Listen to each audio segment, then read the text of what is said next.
Olá pessoal, tudo bem com vocês? Estamos aqui de volta no Renologia para mais um vídeo de respondendo questões a respeito dos nutrientes.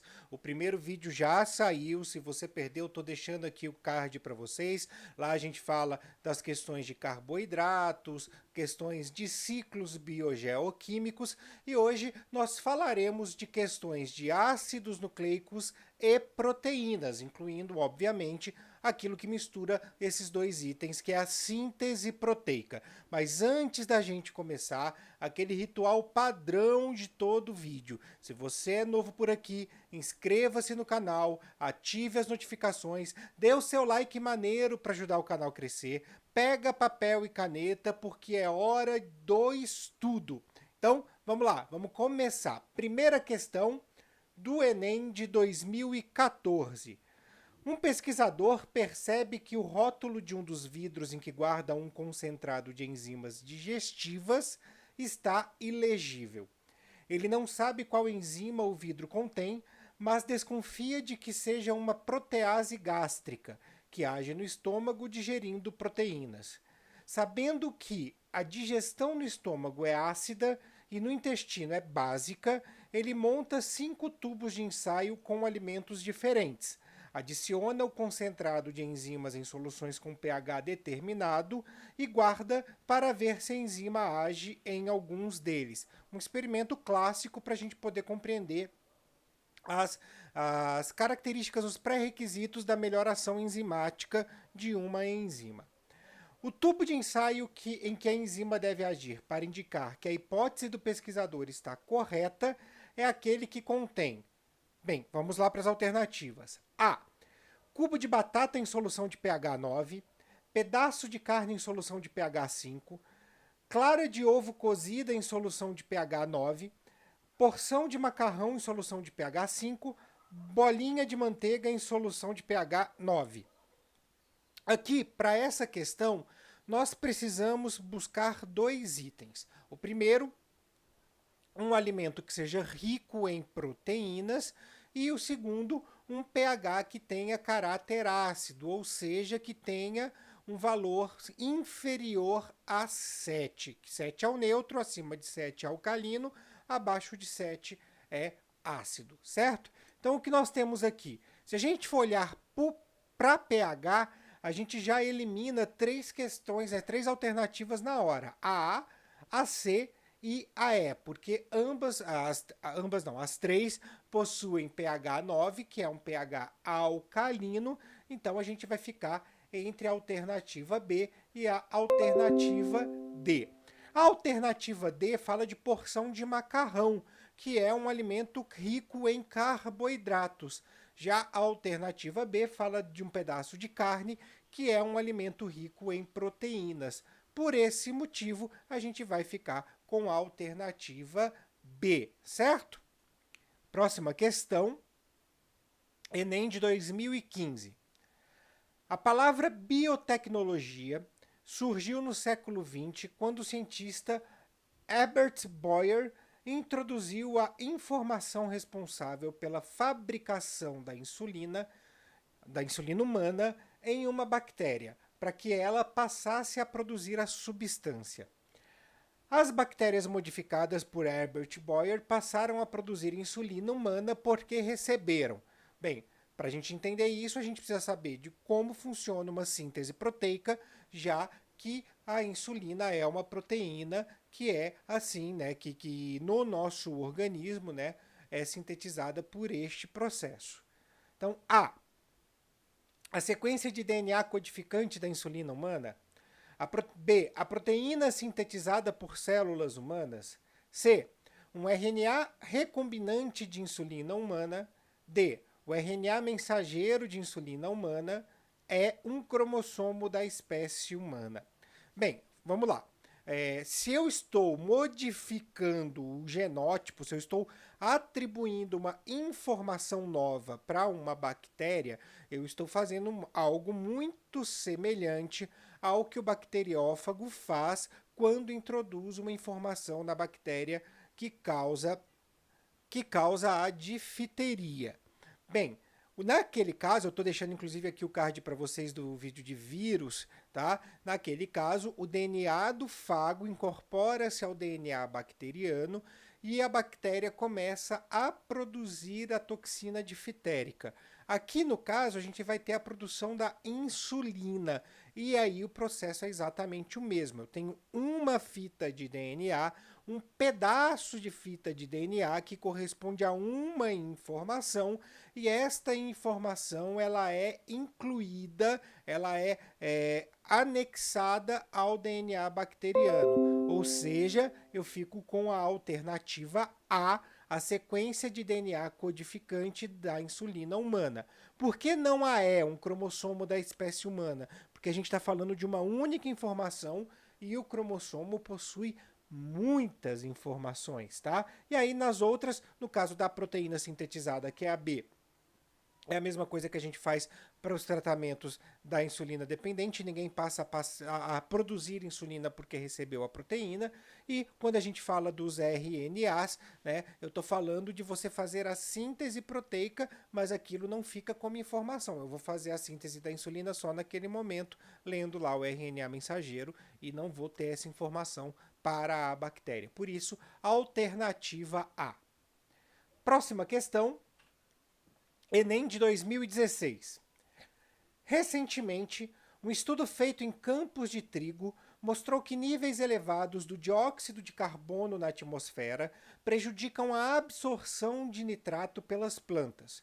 Consequentemente, a qualidade nutricional desses alimentos pode diminuir à medida que os níveis de dióxido de carbono na atmosfera atingirem a. Vamos ler de novo.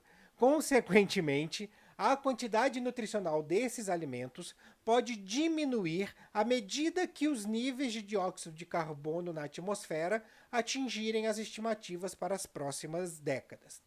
Nesse contexto, a qualidade nutricional do grão de trigo será modificada primeiramente pela redução de A. Amido, B. Frutose, C. Lipídios, D. Celulose, E. Proteínas.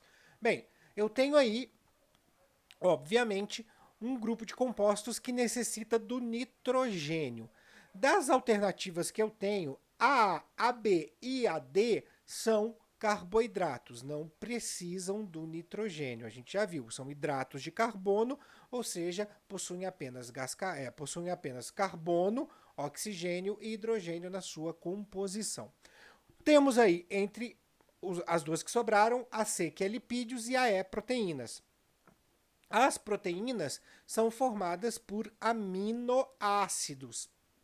Só o amino já diz que o nitrogênio é um elemento químico fundamental para a produção desses compostos. Ou seja, eu fico com a alternativa E, proteínas. Próxima questão, essa foi bem fácil, né? De novo, o Enem de 2014. Na década de 1940, na região centro-oeste, produtores rurais cujos bois, porcos, aves e cabras estavam morrendo por uma peste desconhecida, fizeram uma promessa que consistiu em não comer carne e derivados até que a peste fosse debelada. Assim, durante 3 meses, arroz, feijão, verduras e legumes formaram o prato principal desses produtores.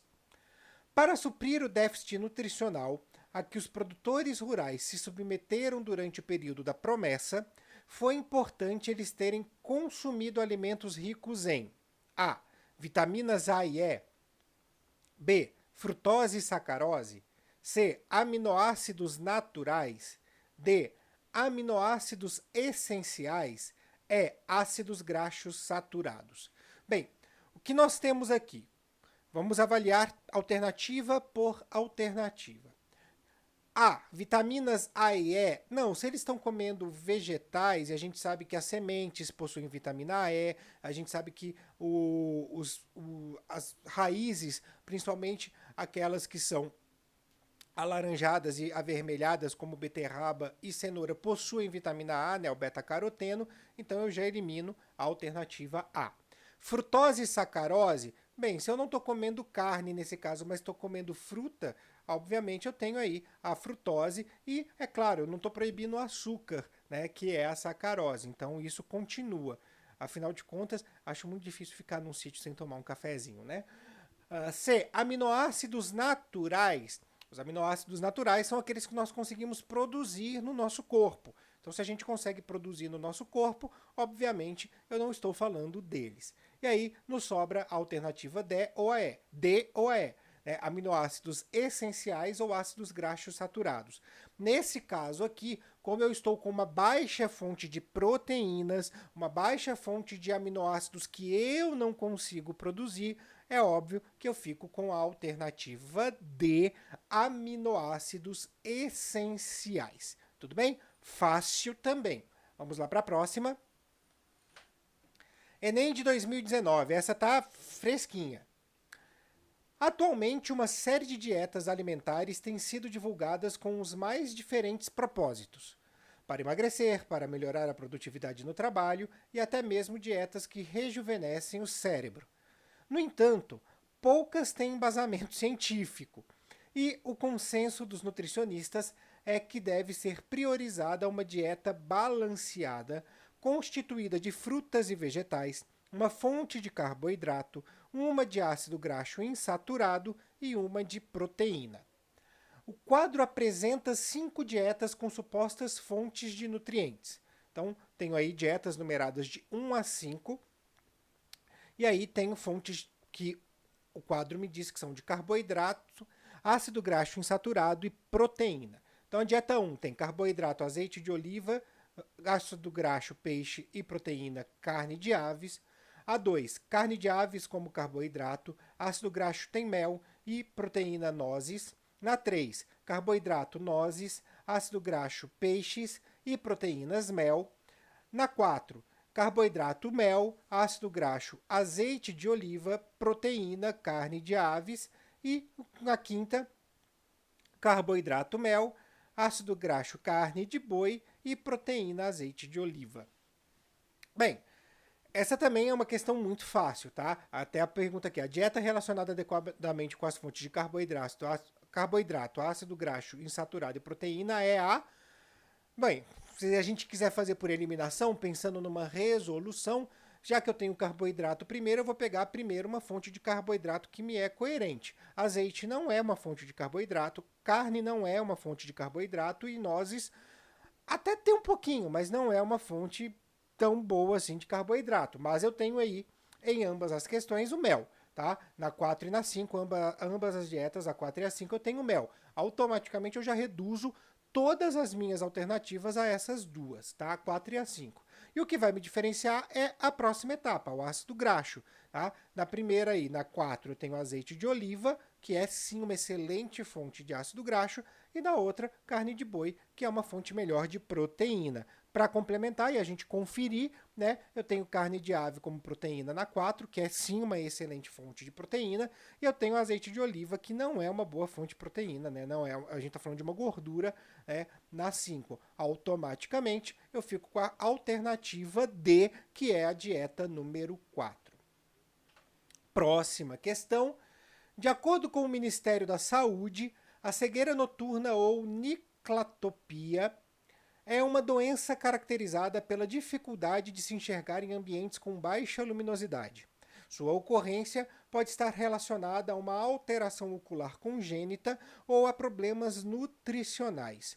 Com esses sintomas, uma senhora dirigiu-se ao serviço de saúde e seu médico sugeriu a ingestão de vegetais ricos em carotenoides, como a cenoura. Essa indicação médica deve-se ao fato de que os carotenoides são precursores de: alternativa A, hormônios estimulantes da regeneração celular da retina. B, enzimas utilizadas na geração de ATP pela respiração celular. C, vitamina A, necessária para a formação de estruturas fotorreceptoras. D, tocoferol, uma vitamina com função de propagação dos impulsos nervosos. E, vitamina C, substância antioxidante que diminui a degeneração dos cones e bastonetes. Aqui a gente poderia ser indicado para algumas situações, tá? Se a gente olhasse exclusivamente as alternativas. Tá? É claro que radicais livres degeneram tecido. A vitamina C poderia ter lógica? Poderia. Tocoferol, uma vitamina com função de propagação dos impulsos nervosos. Bem, aquilo que a gente recebe nos nossos olhos é interpretado no nosso cérebro e encaminhado ao nosso cérebro por impulsos nervosos. Teria lógica, claro que teria lógica. A questão da vitamina E, que a gente já viu que tem relação com as células fotorreceptoras. Isso também tem lógica, né? O que não tem muita lógica aqui é a A e a B, que a gente fala exclusivamente de funções hormonais e de enzimas, que são funções das proteínas e tal. Como que eu vou saber entre essas três qual é a real alternativa? Qual é aquela que eu preciso escolher, a correta? Simples, no enunciado eu tenho lá a questão rico em carotenoides. Carotenoides, que é um vitâmero da vitamina A. Por esse motivo, só me sobra a alternativa C, que é vitamina A, necessária para a formação de estruturas fotorreceptoras. Bem, a gente vai ficando por aqui. Nesses 2 vídeos que nós tivemos aí, foram 13 questões para vocês entenderem como que isso realmente cai no vestibular, os nutrientes caem no vestibular, os nutrientes caem no Enem. É um tema importante para a gente sempre estudar, tá? Essa composição química da vida. A gente continua com o eixo temático de nutrição a partir do próximo vídeo, com os conteúdos, trabalhando sempre as questões que envolvem esse eixo de nutrição, que é muito mais que simplesmente falar dos nutrientes, tá? Eu ainda dou a dica para vocês, né? Segue a gente lá no Instagram também, @renologia, que todas as imagens que eu faço eu coloco lá disponível para vocês, sempre com um pequeno resuminho, então dá para também ter aí uma base pelo Instagram, estudar um pouquinho pelo Instagram, tá bom? Eu vou ficando por aqui. Um grande beijo a todos e a todas e até a próxima.